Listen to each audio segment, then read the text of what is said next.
Hey guys, welcome to the judicial wings. हमारी अभी IPC की लेक्चर सीरीज शुरू है और हमने कल ही चैप्टर 14 ऑफ आईपीसी कंप्लीट कर दिया है, जो कि पब्लिक न्यूसेंस के बारे में डील करता था। अब हमारे चैप्टर 15 की तरफ जो है offences relating to the religions. देखिए, रिलीजन यानी कि धर्म जो होते हैं, हमारे धर्म के खिलाफ अगर कोई एक्ट कर रहा है जो कि ऑफेंस है आईपीसी के तहत, तो आज हम उसके बारे में पढ़ते हैं। यहाँ पे 295 से लेकर 298 तक सेक्शंस दिए गए। बहुत ही छोटा चैप्टर है ये और बहुत ही सिंपल और इजी चैप्टर है। फिर भी हम थोड़े आज छोटे से वीडियो में इसे कवर कर लेते हैं। 295 कहता है injuring or defiling place of worship with intent to insult the religion of any class। देखिए, कोई भी किसी भी धर्म का अपमान आप कर रहे हो और किस हेतु से कर रहे हो, उसको नुकसान पहुंचाए, ठीक है कि नहीं, तो उस धर्म को, वर्शिप को अपवित्र करना चाहते हो आप, इंजुरी पहुंचाना चाहते हो। Defiling place of worship with defiling मतलब अपवित्र करना चाहते हो worship with intent to insult the religion of any class. किसी भी कम्युनिटी का, किसी भी क्लास का, किसी भी धर्म समुदाय के किसी भी समुदाय के धर्म को आप क्या कर रहे हो, उसका अपमान कर रहे हो।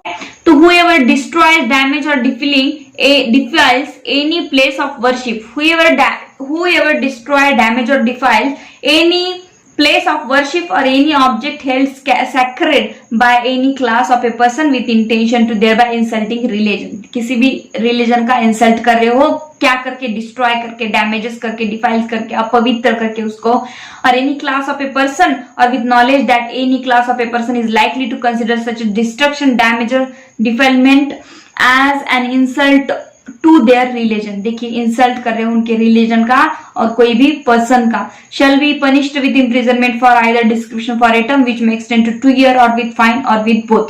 तो आपको 2 साल तक पनिशमेंट हो सकती है। किसी भी धर्म के समुदाय के पवित्र स्थान को आप अपमानित कर रहे हो, डिस्ट्रॉय करने की कोशिश कर रहे हो, डिस्ट्रॉय कर रहे हो, डैमेजेस पहुंचा रहे हो। तो उसके बाद है section 295A, deliberate and malicious acts intended to outrage religious feelings of any class by insulting its religion or religious beliefs।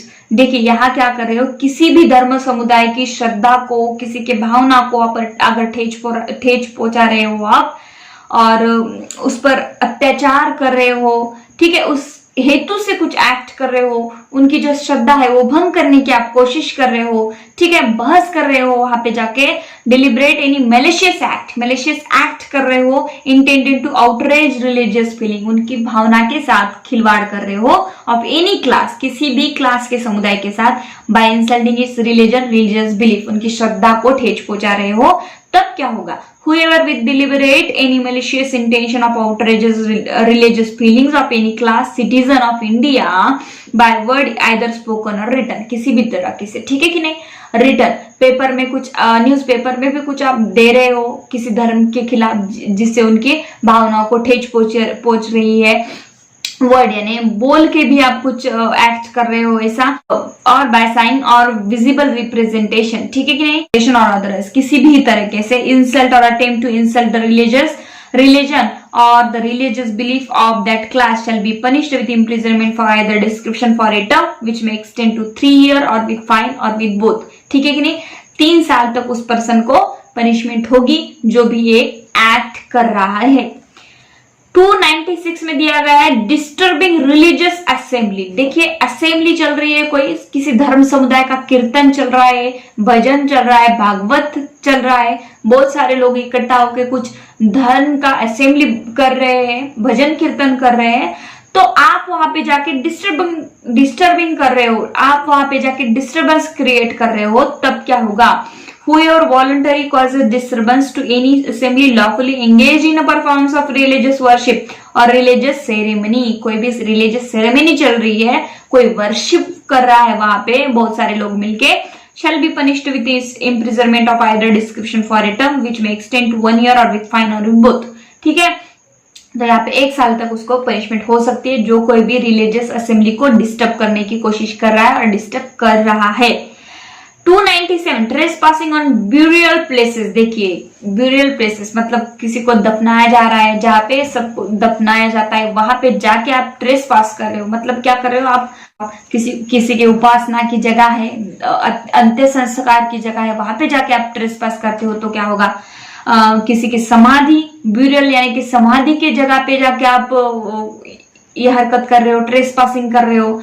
Here with the intention of wounding the feeling of any person or insulting the religion of any person, or with the knowledge that feeling any person are likely to be wounded, or that the religion of any person is likely to be insulted thereby। और ऐसा करने से क्या होगा, जिस person का religion है उसका इंसल्ट हो जाएगा। Commit any trespass in place of worship or any place of sepulture or any place set apart from the performance of funeral rites। देखिए funeral rites depository for the remain of the dead human corpus or causes disturbance to the person assembled for the performance of a funeral ceremony। किसी भी कोई भी funeral ceremony चल रही है, उपासना चल रही है, वहां पे जाके trespass करते हो तो आपको 1 year तक पनिशमेंट होगी with fine और with both।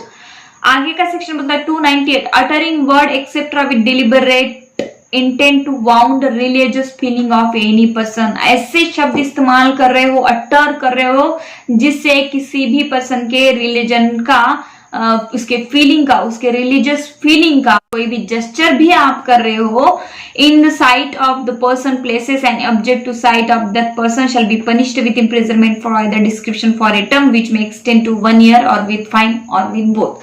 तो देखिए 295 से लेकर 298 तक ये सेक्शंस दिए गए हैं offences relating to the religion, जो कि आज हमने कंप्लीट कर ली है। कल से हम बहुत ही इंपॉर्टेंट चैप्टर की तरफ जा रहे हैं, यानी कि कल्पेबल, होमिसाइड और मर्डर की तरफ। ठीक है, तो फ्रेंड्स आज यही रुकते हैं and thank you so much.